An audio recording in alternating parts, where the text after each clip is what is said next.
Hello! In this clip from our Justia webinar, SEO for Lawyers 2023 Highlights and 2024 Forecasts, members of our Justia SEO team shared with you their final thoughts while answering your audience questions about updates and forecasts. If you want to see more Justia videos on law practice and legal marketing, be sure to subscribe to our channel. Thank you all for that presentation. We will now go ahead and move on to audience questions. So as I said earlier, if you have any questions for Tim, Gus, or Anna, please feel free to add them at the Q&A button at the control panel at the bottom of your screen. Looks like we've already got one, so you can go ahead and jump in. First one is, as a lawyer, how can I stay informed about SEO trends and changes to ensure my online strategy remains effective? I would say go ahead, Gus. No, I was just saying, there's different websites that, are always on top of the changes. Like Search Engine Land is really the main one we usually recommend because they're really good at that, right? They're always publishing the latest, trends and the latest changes on Google's site. So Search Engine Land is a really good one. We also have our own blog where we talk about that and we post information on that. But, Search Engine, I think that's really the one we all resort to. I don't know if you have anything else beyond that. That's exactly what I was going to say. Go to Search Engine Land, bookmark it, get updates. They do a good job of getting the real stuff that's occurring and not getting caught up in some of the conspiracy theories. It's really the best one out there. So our next one is, what strategies can I employ for link building within the legal industry, and how important is building a diverse backlink profile? I'll take that one. So watch our video. As I said to you, in the video, we have all the information. You can get it from lawyer directories or directories in the industry. You can get them by creating good quality content. You can create centers where you give information out. Like, you can have a child safety center, and you can create a lot of content for that, and then you're going to get links for it. You can also use different topics, like, if you want to use the sports, there's always things going on the sports world that can be linked to legal issues. So, and they're trending topics, so you can do that. You can use sports as creating content on your blog or on your website and get those links. So there's many ways to get good quality links. And again, I invite you to look at the webinar for links. It's really good, and you'll get a lot of good quality information from that. Thanks, Anna. Okay, our next question is, given the prevalence of mobile users, how can I ensure that my law firm's website is effectively optimized for mobile devices?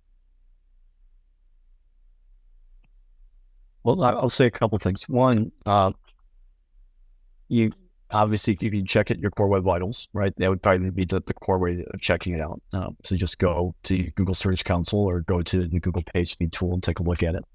The other thing is get AMP pages. So the AMP pages would get, loaded. Google made copies of those. AMP in and of itself is no different than HTML, no big deal. But AMP, because it's AMP, Google will make copies of it, put it on their servers throughout the country, throughout the world, really, depending on how people visit your site.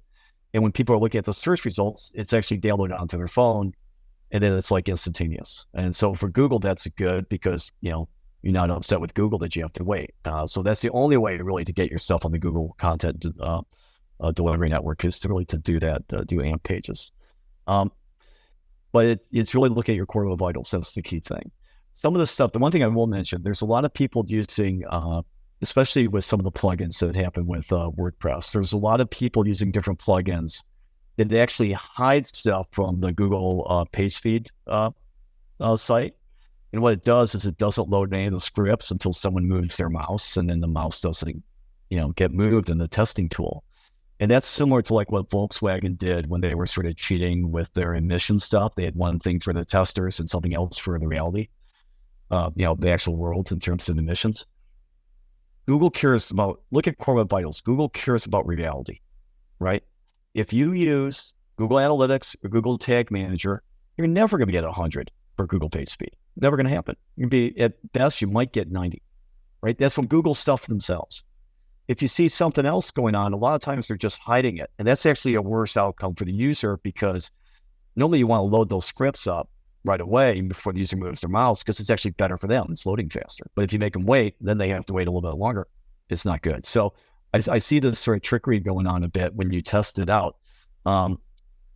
It was some of the WordPress folks, but that aside, if you focus on Core Web Vitals, you'll be in pretty good shape. And that you can sort of do yourself, or you can talk to your provider. They'll understand it. All the providers are pretty good at that stuff.